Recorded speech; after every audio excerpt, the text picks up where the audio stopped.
is 80s. I was born in 77, so late 80s. I was still a kid and started early 90s. I got to understand what was kind of going on, but not really fully, because all I knew was growing up in Cape Town, go to school, play football, stay in your area, and that's it. I didn't understand why we couldn't go there, why we couldn't go to the beach, or I was a kid. Years later, when I walked with my parents on the beach in Cape Town, my dad used to tell me, yeah, we couldn't go to this beach, and I couldn't get that through my head, but like I said, we live here. I said, yeah, that was the rule. So this conversation that we're having now, we probably couldn't have, or like when you came to Manchester, we probably couldn't be with each other just because of the different color of our skin. It's just, I couldn't get it from it.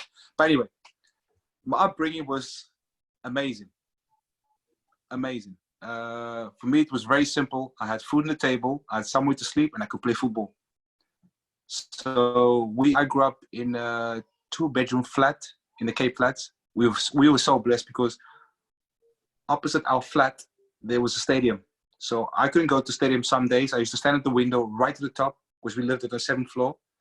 And I could watch the games in the stadium, which was like Christmas for me. That's like Sky TV or whatever you guys call it over there, Netflix. It was my Netflix back in the day. And life was just like any other ghetto in Cape Flats. There was drugs, there was gangs and all the bad stuff. But all I knew was I loved playing football, and everyone in the community played football. So we grew up in a 2-bedroom flat. So we were 11. So it was my mum, my dad, we 5 brothers and 1 sister. And my mum's sister lived with us and with their kids. So we were like just crazy. And we used to have triple bunks, those beds you sleep in. And because I was the youngest, I had to sleep right to the top. So from early age, I knew, and I was the baby in the house. I was the baby, so I had to fight for everything. But life was just amazing. Yes, there was gang fights and dangerous moments, and I really didn't like that environment. But when it came to the football, oh, Mike, every day. This is how crazy it was. This is how crazy my life has been. I went to a predominantly Afrikaans school. Now, my first language is Afrikaans, which is not even an African language, it's Dutch. We were colonized by the Dutch, we were colonized by the British, and so on and on. So I went to an Afrikaans school. So Afrikaans school, that meant you had to play rugby. Now, I couldn't play rugby to save my life. So my first day I had to go and play rugby. I went because that was compulsory. But even before that, we played football before, during school, first break, second break, after school. I think we gave the principal an idea, like, maybe we don't like rugby. But anyway, I played my first rugby game. I tackled someone, I got hurt, and I came back home. I said, Mom, I can't do this anymore. Bless my mom. The next day, she took me out of that school and put me in the school only for football reasons, not even for academics. And believe me, anyone watching, kids, mom, dad, education is very important. I'm all for that. But my mom, bless her, she took me out of school just for football reasons. She knew how passionate I was about football. And my life just went crazy. I played football for the school. I played football for a Saturday team, Sunday team. Wherever there was a game, you'll guarantee you'll find me. Wow. And I think the gangs in our area, they knew kind of, if you were involved in sport, they kind of they were almost like big you up, like, you know, good, carry on doing sport. And that's all I was in love. I was in love with the game. And it was 91 when I got selected for the provincial team from the Cape Town area called the Western Province. And we were playing a national tournament. And it was like the first multiracial team that was selected. So that means our coach was white. This is the first time I was interaction with the white person, which is crazy. How old were you then? 13, 14? I was 13, 14, so it's mad. Wow. So, and then we were interacting with white and black with white players. So we all just got on like kids.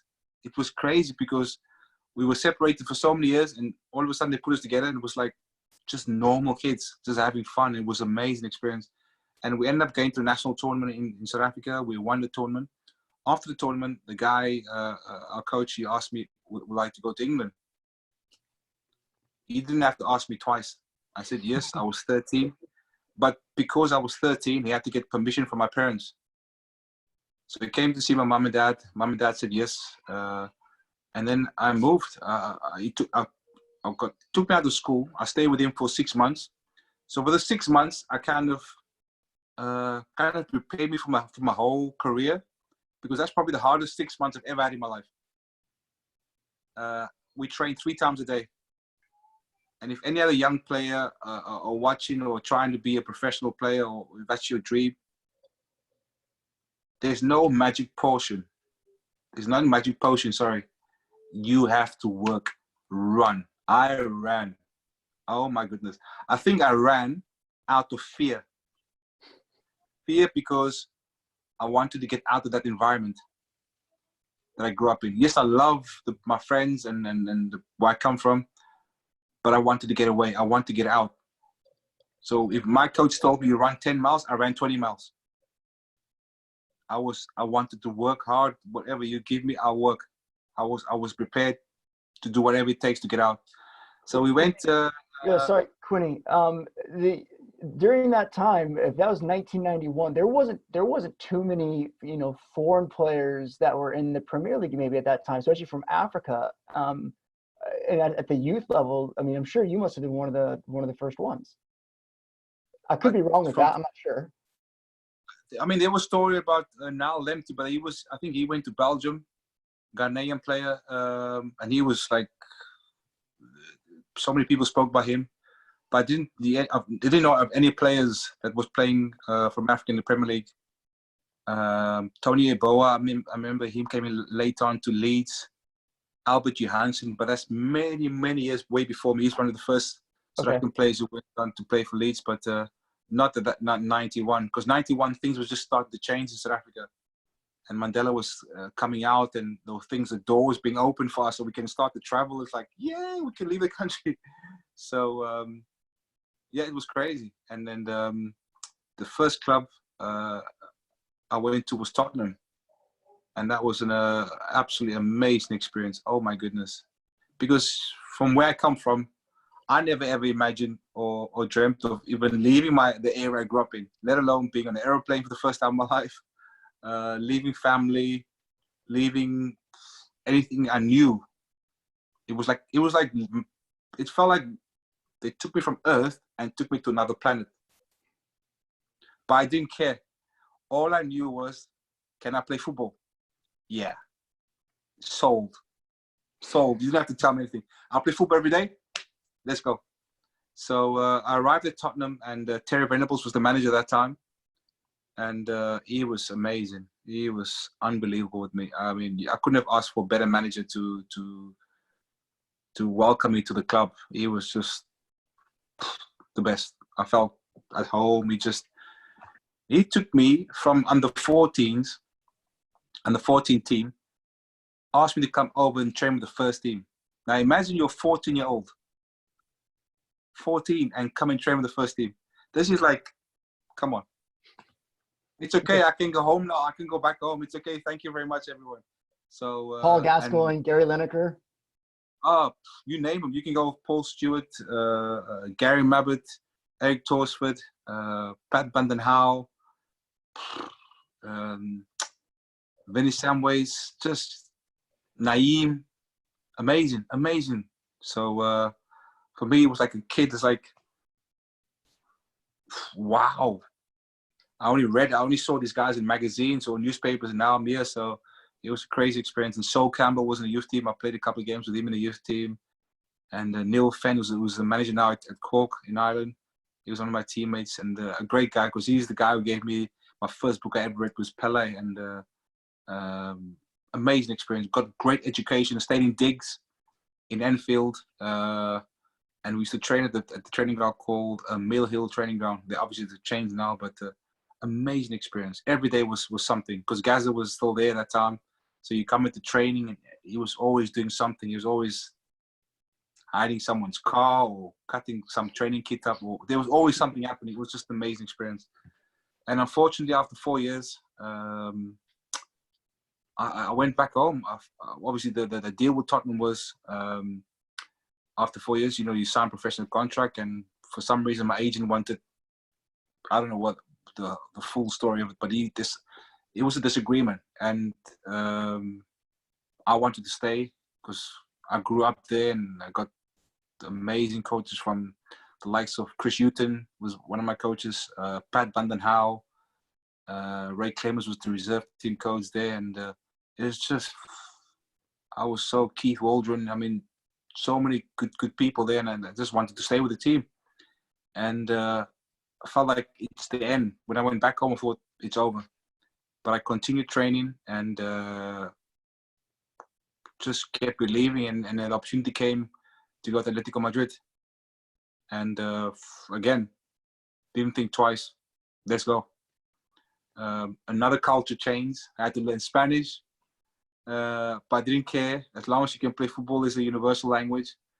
And that was 5 amazing years at Atletico Madrid. I played in the B team, made a few first team appearances.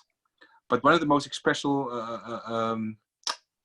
moments at Atletico Madrid was, God rest his soul, our former manager, Radomir Antic. He gave me my debut, and it was, of all the teams in the world, he gave me my debut against Barcelona.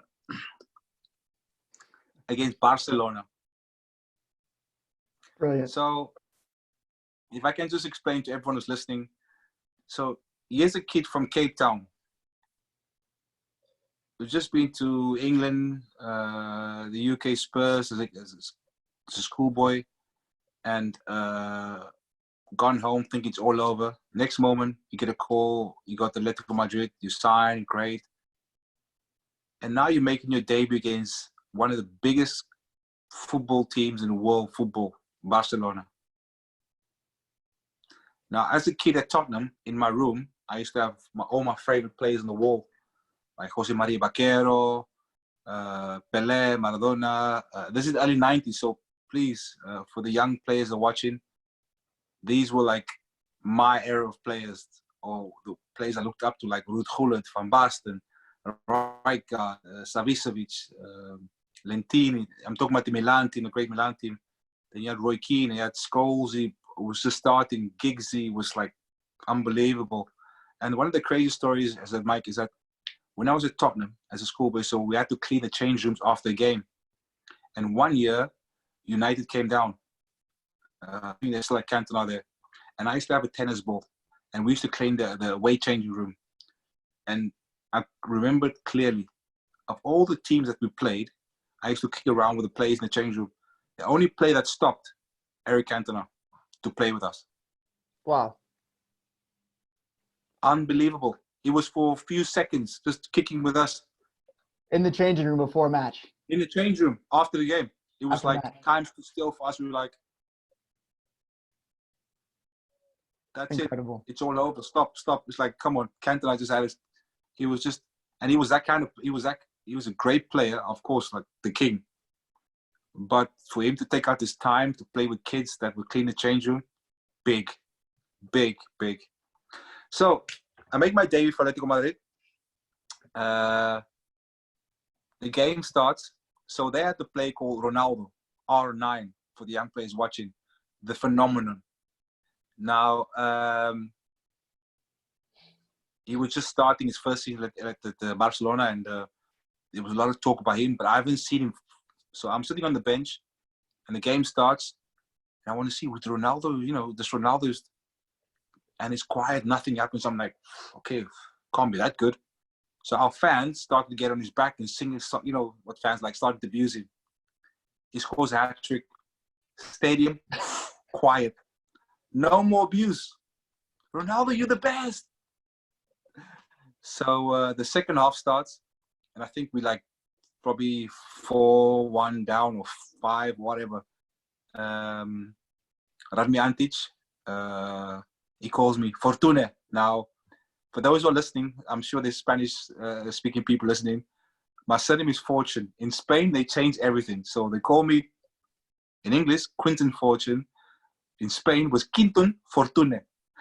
It was the best. But they gave me another name, Quinton Fortune Gomez. I was like, yeah. Gomez? Quinton Fortuna Gomez. I don't know where Gomez came from. I used to get mail Quinton Fortuna Gomez. I'm like, okay, I must have a Gomez somewhere. So he called me Fortuna Vini. And can you imagine, Mike? I mean, I got the taste a little bit at Tottenham as a kid, like, you know, go to White Hart Lane, watch United play Giggsy, boom, just to see it, like, train with the first team. But I never made my professional debut. So this is it. This is like the moment I've been waiting for since I got the taste at Tottenham, and since I got my opportunity or to leave South Africa at 14 in 91. And this is the moment. And I'm just about to go on. And Radmir Antic, he says to me, Fortuna. I say, yes, coach. I want you to mark Ronaldo. Mike, you could have picked anyone. Pick the ref. Pick the linesman. Give me Pep. Let me mark Pep. He says mark Ronaldo. Okay. Your first ever professional game, marking Ronaldo. Yeah, my first real professional game, and I think my career ended there as well at the same time. I got nowhere near to him. Nowhere near. Did you have any words with him? Were you able to speak with him at all, or? I couldn't speak. I was looking for him. I only got his back, like, you know, it was. Now, if this, okay, let me forgive me for taking a few minutes. Let me break it down for you how good he was. Messi, love Messi, amazing, one of the best ever. Cristiano Ronaldo, amazing, one of the best ever. Ronaldinho, unbelievable. Give me another one. Neymar. Cruyff. Give me one more. Cruyff. You put all those players together, you still won't get Ronaldo. Wow. That's how good he was. He was unfair to the rest of us. Because, Mike, sometimes you get players that are quick, but they're not very intelligent. They're just quick. They're strong. This guy was quick, intelligent. This guy was strong, but could dribble. He could see things, vision. It was like, come on, like, how? I remember the quarterfinals of the Champions League 2000. When was it? 2001, 2002, when we played United played Real Madrid, and Ronaldo scored a hat trick at Old Trafford. Standing ovation. Yeah, I was there. Mike, it came on. I came on, and any young player watching, don't watch my footage, it's bad. But I came on, I was angry because I played Ronaldo. My debut scored a hat trick. I think I only managed to beat him or beat Barcelona once at the Camp Nou with Atletico Madrid. Only once. I think the rest of the games, every time we played, he scored a hat trick. And I'm on the bench, I'm thinking, come on, he's got something personal against me.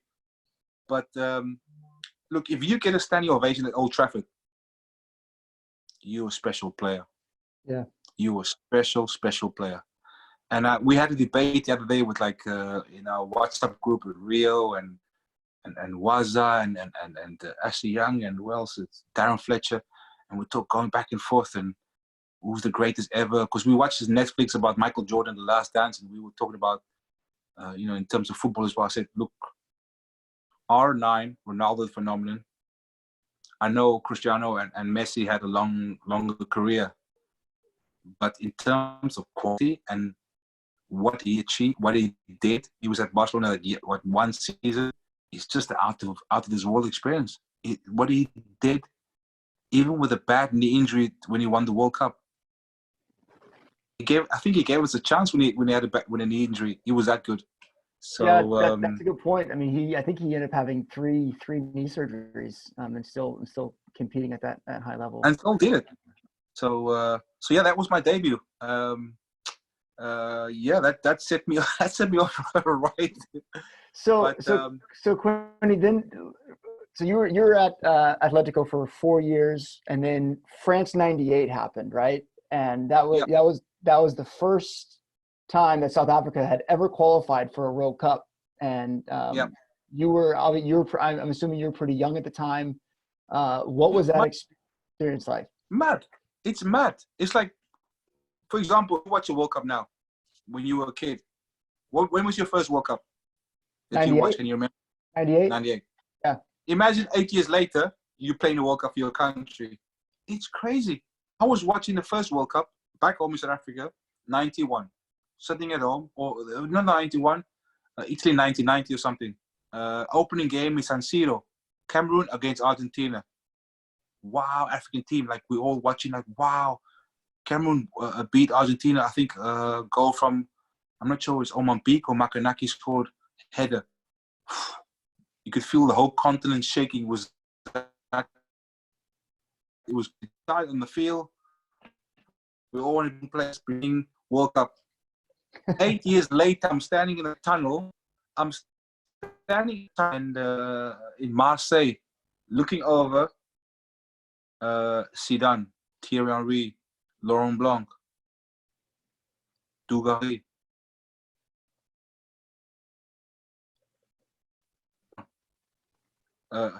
Barthez. Incredible. Thuram. As a kid, and I just keep thinking, wow. Like, this is like PlayStation stuff. This is like one moment you're playing the PlayStation, and the next moment it's like reality. And it was just one of those moments, like, just of pure gratitude and just like wow moments, because Zidane was one of my favorite players. Standing over there, I had Desai on my wall in his Milan days, and he's over there. It's like, come on, this is like. So yeah, it was one of the best experiences, because not just in football, from what our country's been through, and for us to reach the World Cup was just incredible. Amazing. So for everyone watching who may not know, South Africa, I think Quinny started all 3 games for South Africa in their first ever World Cup, and you after France, who the eventual winners, obviously, you played. Yep. You got a draw against Denmark, and you played. Yep. I don't remember who you played the third game. So brothers are playing. Michael, back in the day when he's in his Barcelona days, I had him on my wall as well. The no-look pass, used to love that, and Peter Schmeichel in goal. Wow. If you get to watch that game, I had one moment at the end of the game. I hit just from outside box, and I don't know if Schmeichel got a touch into it, but he hit the crossbar. Probably could have changed my life, but it was just, I didn't care. It was World Cup, and I'm playing him up. Michael Laudrup, Brian Laudrup, Peter Schmeichel. Come on. So we drew that game 1-1. We lost the first game against France, 3-0. And I think in Saudi Arabia, we drew 3-3. But it was an amazing experience.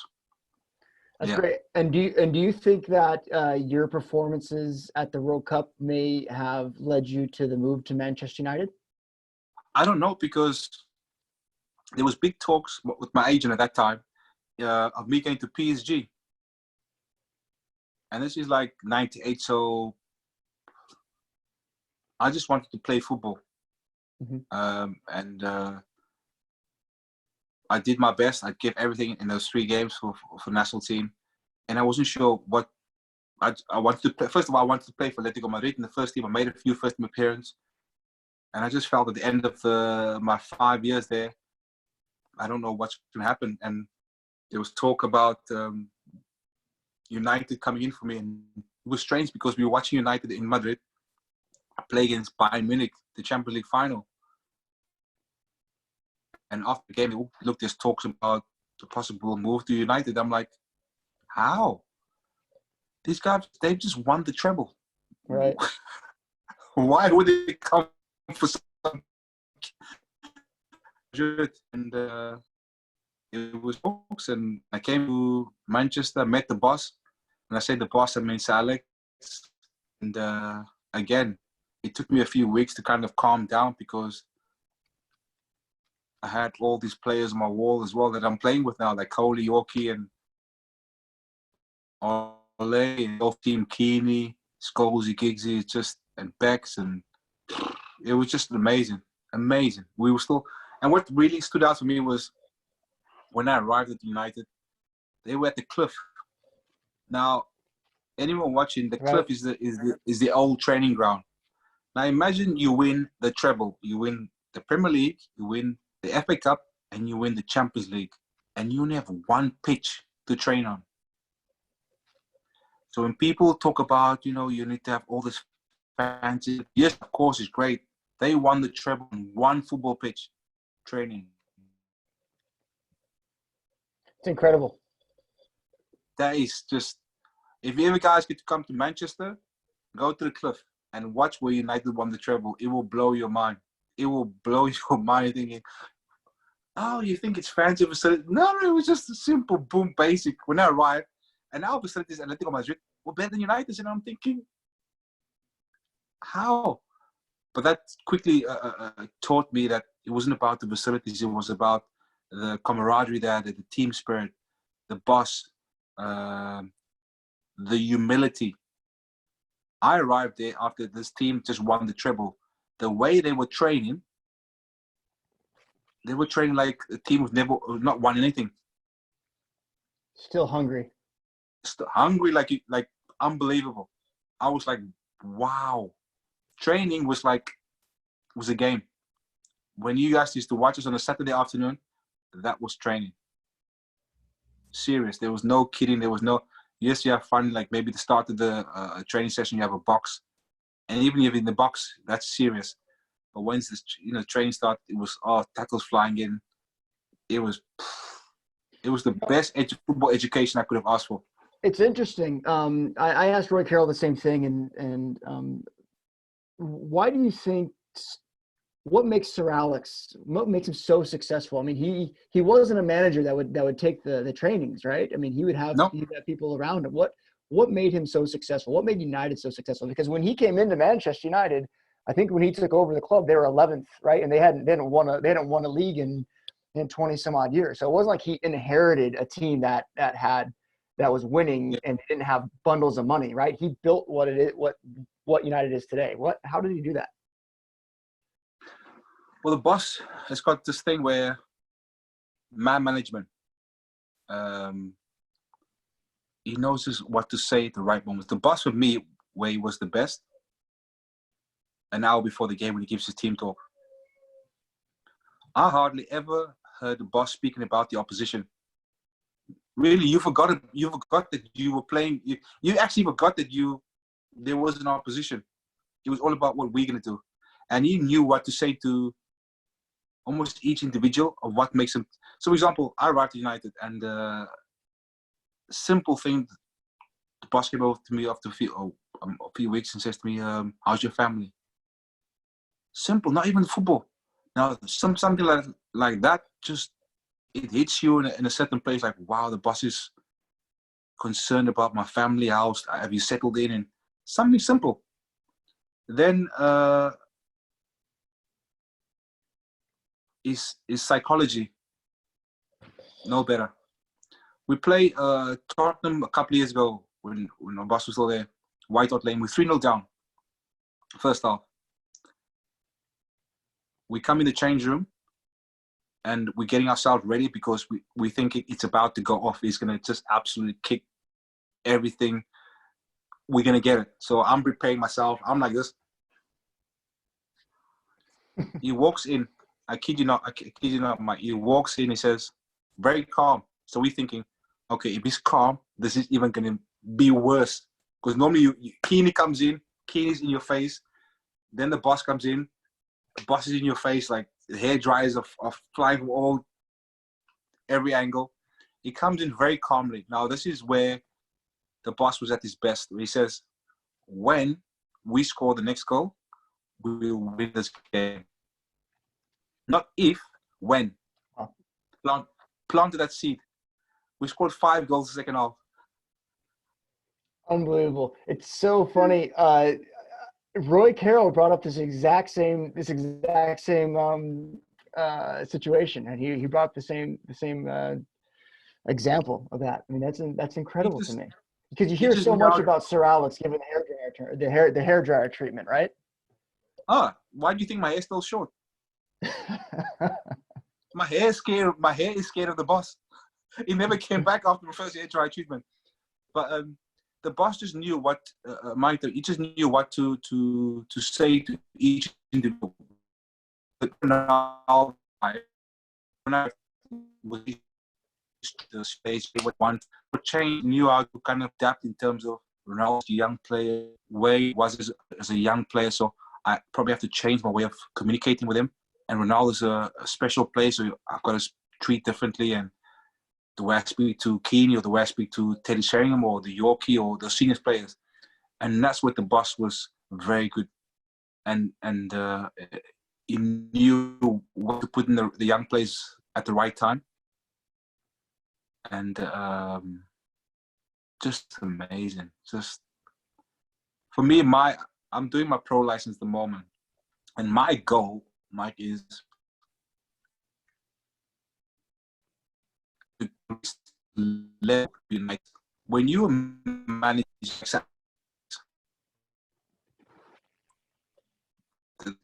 playing every day, some days they didn't even have to turn up and intensity was still the same. That's my goal. When the players take ownership, when the players take control, and they push each other. Now, so Alex created that. If I can achieve that as a manager, then you start, because the hardest thing is to kind of, obviously you're trying to create a good environment and then intensity. But when the players start to push themselves, so you got the likes of Scholes, you're pushing Keane, pushing every day. Keane was relentless. You guys watched the Michael Jordan thingy? That was Roy Keane. Maybe Jordan was a little bit more, but that was kind of Roy Keane, and it was amazing. And then you playing against Giggsy, you playing against Bex, you playing against Yorkie, Ole, and that was the intensity every day. So now you can come to a game on a Saturday afternoon, and no disrespect to your opponent, that's not the level you were getting every day at training. So the games actually felt a little bit easier. Wow. Because you will push. You're not going to get someone as good as Giggsy. You're not going to get someone as good as Scholes to play against. You're not going to get someone as good as Keane to play against. You're not going to get someone doing the passes that Bex makes, or Veron makes, or Scholes makes. You're not going to get the strength and the skill of Yorkie, Coley peeling off your shoulder. You're not going to get the cleverness of Ollie shooting through your legs. All these things. And these are high level, and they push you every day in training. And then you get the opposition on a Saturday afternoon. They're not the same level that you were training every day. So that's my goal. Do you think that was part of the fall off when Sir Alex left? And I mean, he obviously brought in one of David Moyes to be there, and Louis van Gaal has always been successful at everywhere he's went, and Jose Mourinho as well. Where do you think that when Sir Alex retired, United were champions, right? We won the league. So what do you think the change was? The change was obviously the boss, David Gill, and then not philosophy, this Manchester United style of play, and it was just too many changes at once. Yeah. And then I think Mick Phelan was in there, so you remove almost like the heart of the club, and you go, okay, go and try to do what we just did for the last 26, 27 years. Do you think if David Gill and Mick Phelan and Renee Muhlenstein, they all stayed intact, and maybe David Moyes came over like Sir Alex wanted him to, and maybe brought a few of his people, but those people stayed intact for another few years to kind of pass that culture on to David Moyes? Do you think there would have been more success? That would have. But if you look at any, Mike, if you look at any company or business, I think that's the natural transition. Someone's been here for so many years, you're trying to take as much as possible. Can you show me? And the link probably there was Mick Phelan and Rennie. Right, absolutely. So you would have probably kept them and go, okay, just continue running the way you guys with what you've been doing. And I'll just pick up little moments where I come in, and because the machine, or the club has been running successfully for so many years under a certain way, under Sir Alex. And you get a few clubs in world football where, like so Barcelona, they have a certain style of play and you respect that. Manchester United have the same culture. We have a certain style of playing, attacking football, relentless, everything. It's a certain style of, Manchester United have. And once Identity. you just change that, exactly, once you just change that so quickly, it just shocked the system. It just shocked the players because they're the champions. And now this change has been made. So I think that patience needed to be, they needed patience there. Someone to come and just make small changes and let them continue like because if they weren't champions, I get it. But they were champions. Right. So it's a difficult one. Yeah. But David Moyes, like I said, I was there with David when I was there. Good manager, like obviously the experience at Everton. Every time we played against him, it was a tough game. And I wish things would have worked out for him. But when you come into big club like Manchester United, and especially after Sir Alex, the expectation is ridiculous. Ridiculous. Yeah. So you're now back at United, and you're helping out with the 23s. How's that experience been for you? Since this is all new since the last time we spoke, I haven't talked to you since you got in this. So how has that been for you? Oh, it's the best. It's like playing. It's the next thing to playing. I just love it because I love working with young players. I love giving the stuff I learned that I went through as a young player, what I experienced, what I felt. So I like giving them that information and just trying to educate them in what it was like when we were players, and obviously trying to understand that was then, but also trying to bring my experience and understand. Look, we're in a different time and adapt to the way players learn. Because now you have the phone, the social media, so you have to kind of be patient with that. And but it's the best place to be in the world.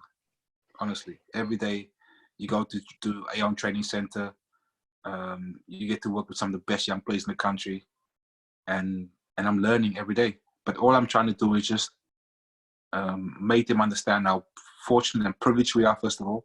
So you need to come to training with that attitude that it's a privilege to play for Manchester United. So when you come to training, you give everything. And so we push them. My thing is just to make sure we push them every day and prepare them for games. And if they're fortunate enough and they're good enough to play for the first team, we're all excited. That's fantastic. You've done your job. Yeah. So Neil Wood, is it Neil Wood Neil Wood is a former young player at United as well. Yeah.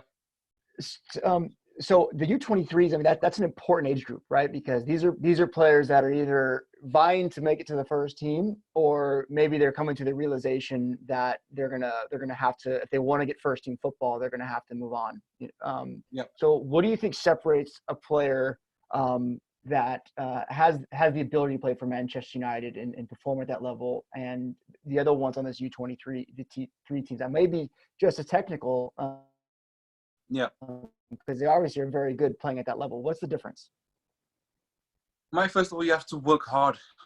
You have to have that work ethic. You are not gonna, unless you're Messi, you're not getting in the first team if you're not running. You got to run. That's just, you got to run. Of course, you need to have talent, but you got to be able to work. As a young player coming to the first team, and work your socks off every day. And you see there are players that are just as good, but they just don't work as hard as the other ones, and they're never going to make it. Yeah, simple. And there's no rocket science, or you try to tell them like you need to work harder, but we give them responsibility now. Like, we can't force you to work hard. We will push you every day in training, but you make the decision. We remind you every day because you tell me like Manchester United Football Club, that should be enough. We remind every day when you come to training with the attitude of it's a privilege, that should be enough. So you need to work hard and have self-belief. What separates Ronaldo from everyone else and I don't know Messi, but I was very fortunate to play Ronaldo. Ronaldo had such self-belief in his own ability, in himself. It was like nothing I've ever seen. It was just ridiculous. But you know what Ronaldo did? Ronaldo worked harder than everyone else. Ronaldo did extra training after training. He put his ankle weights around his ankles, and he did the step over. Take the ankle weights off. Step overs. Wow. Shooting. You think guys think the ball just move and fun? No, he was practicing it. Then you can see the guy's body now. He's a joke. He was working for that every day. We had to pull Ronaldo out of the gym at times. Like, Ronnie, we got a game tomorrow. Easy. He wanted to be the strongest. Because Ronnie, when he was thrown into iron in that environment at United, he got pushed off the ball. He still had the continental attitude of, he dives and all that. He quickly learned that, hey, I'm going to be strong here. And people laughing at him, you're not strong enough. Okay.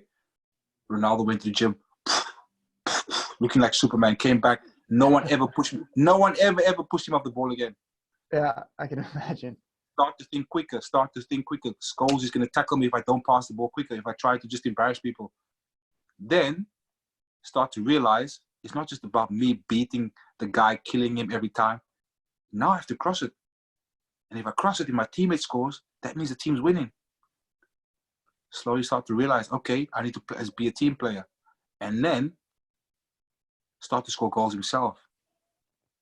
Put it all together, he was all over. And of course, when you play with playing for the boss, the combination was just ridiculous. You put him in an environment of United with Sir Alex, what are you going to get? You're going to get a beast. He's a beast. He's an absolute beast. He's an absolute beast.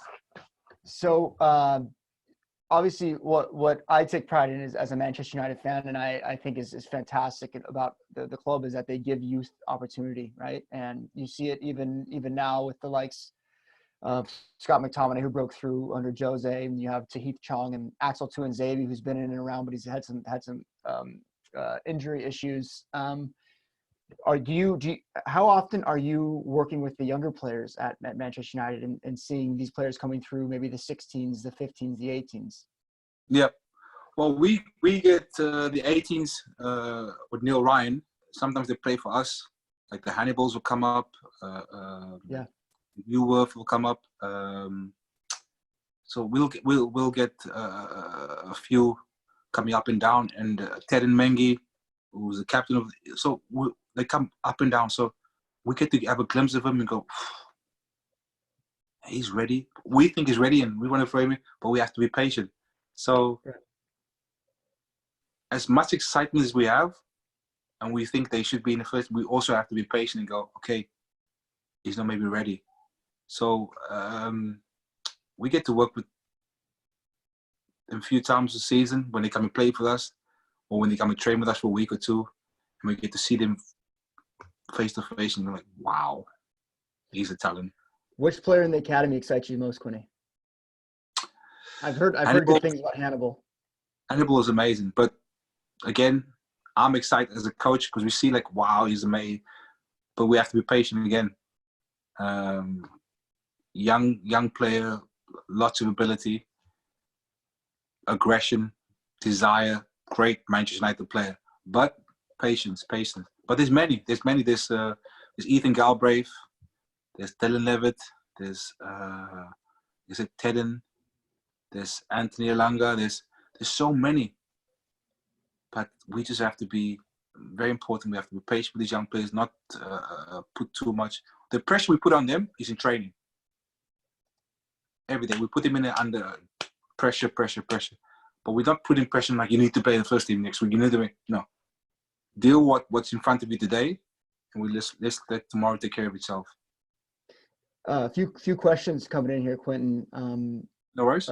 Here's a good one. The players, what advice can you give an American player wanting to play in Europe? Obviously, set aside the visa issues. Yeah. Well, first of all, if you're an American player, you've got to kind of trying to get to the MLS. If you're fortunate and someone finds you as a young age, or you can come to Europe, amazing. But if you have the talent, you will make it in the MLS, and teams will find you over there. But again, if you want to make it as a professional football, first of all, it requires a lot of sacrifice. You won't have the towns with your friends where you go out, and those days are gone. Yeah. You have to discipline yourself, what you eat, your training. Again, like I said, you want to run, you want to make a professional, run. I'm not saying run just on the pitch like crazy. When it comes to training, work hard than everyone else. And if you have the ability, it's very important, your mindset, you have to believe. People will doubt, people will say things to you. You have to have your mindset that what you want, and focus, and just stay on that, and leave all the negative stuff. But that's part of life. You just have to. When I left at 14, people saying all sorts of things. Yeah, he's not going to make it. I didn't care. I wanted to get out. So out of a little bit of maybe fear, and I would advise, if fear helps you, yeah, use it in a good way. But I ran like out of fear. I wanted to get my family out of that environment. That was my push. Like, I'm not going back. Interesting. You talk about patience, and that these players who have so much potential, they need to be patient. One of the things that I can imagine being something that is actually on the other side of it are these players that are wanting to push to play at that professional level. So now you have players who might be on the 18s at Manchester United, breaking into the 23s, who think that they should be maybe getting those contracts and stuff. How do you manage that? It's tough because we have people at the club that kind of help them in the player care. So if they're not going to be maybe involved with the first team, they maybe go out on loan to different clubs. So there'll be some of the club that kind of help them in that way. Obviously, the players have each individual player will have his agent, but the club will also play a part in guiding that player, which is a good club for them to go on loan on. Because you can't just send a player, if you think about it, Mike, we play a certain style of football, and all of a sudden you throw him into a championship or League One, and they play completely the opposite football. You kind of have to find the team that kind of play the way we play.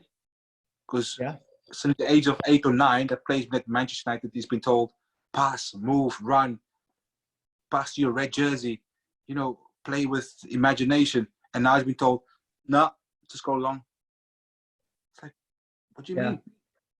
It's like, whoa, of course, there's just challenges, you have to be brave, you be throwing them into men's football, great.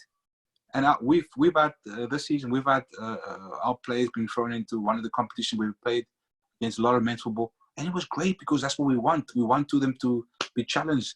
Can you come up against players that's stronger than you? So now you have to think quicker, move the ball quicker. And this is why we train so hard, because we're preparing for that environment. Because when you step with the first team, it's another level. It's another level. So if you're not pushing them there, they're going to struggle. So it's hard because all these young players want to make it to the first team, but not everyone get that chance. I mean, Brandon Williams now has made that jump, but Brandon was like just a beast in terms of the way he was. When he was with us, he used to make those runs forward, just up and down, no problem. It's like, wow. And of course, he's got the ability. He's been incredible. He's just, and he's a local boy, so he's got that grit. He's got that Manchester. He's got that. He fights for everything. Great. He's got that, and now his ability he can play, but the other side he's got as well. So you need to have the combination. Very good. Few more questions, Quinn. I really appreciate your time. No worries. This has been fantastic.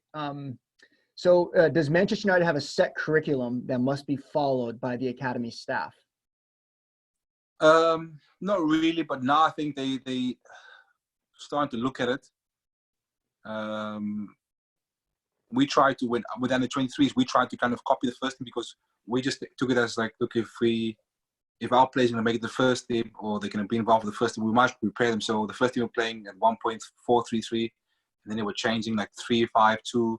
So we kind of had to adapt as well the style of play from the first team.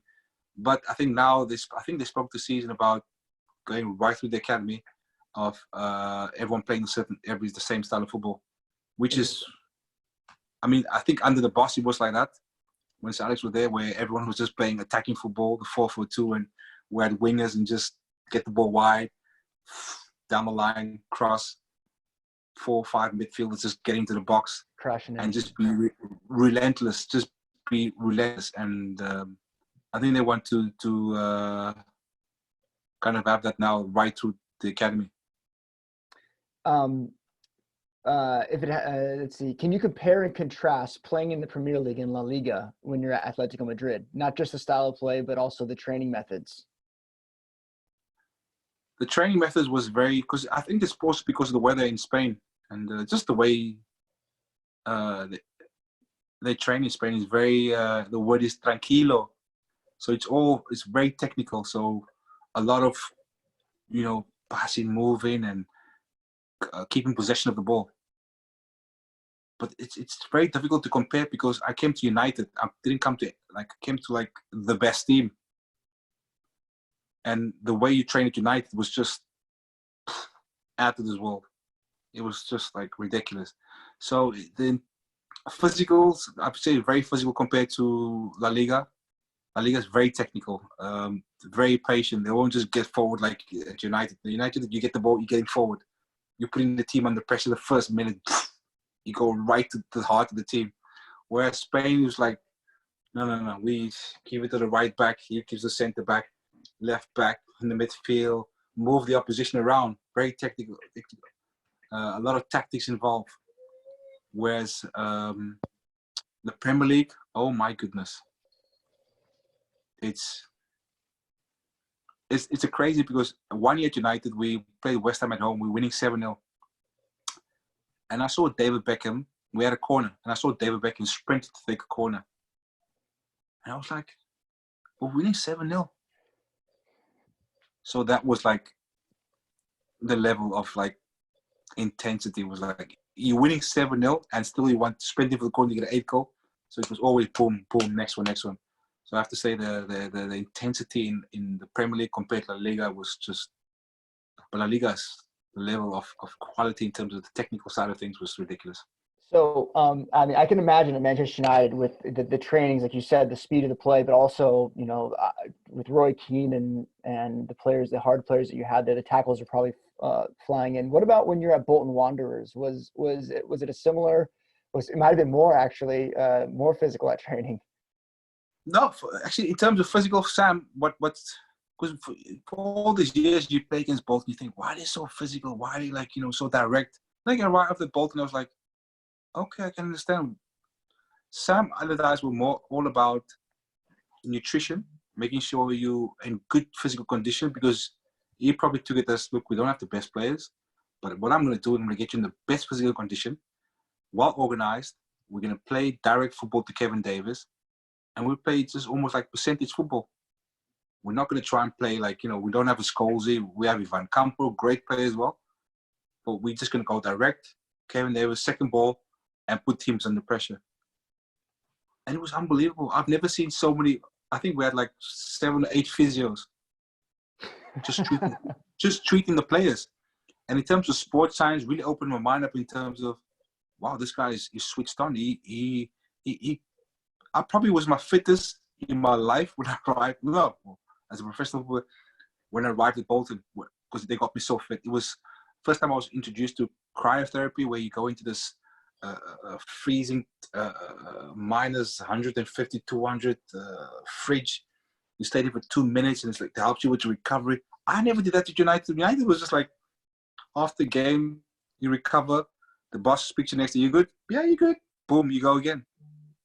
Of course, we had nutritionists and everything great, but Sam Allardyce like open your eyes up to like in terms of analyzing games. So halftime used to come into the change room at the Reebok, and we had the screen, and he used to show us the game from different angles, from behind the pitch, and I was like, whoa! That's why when Sam Allardyce was wearing the earpiece, he was speaking to someone at the top,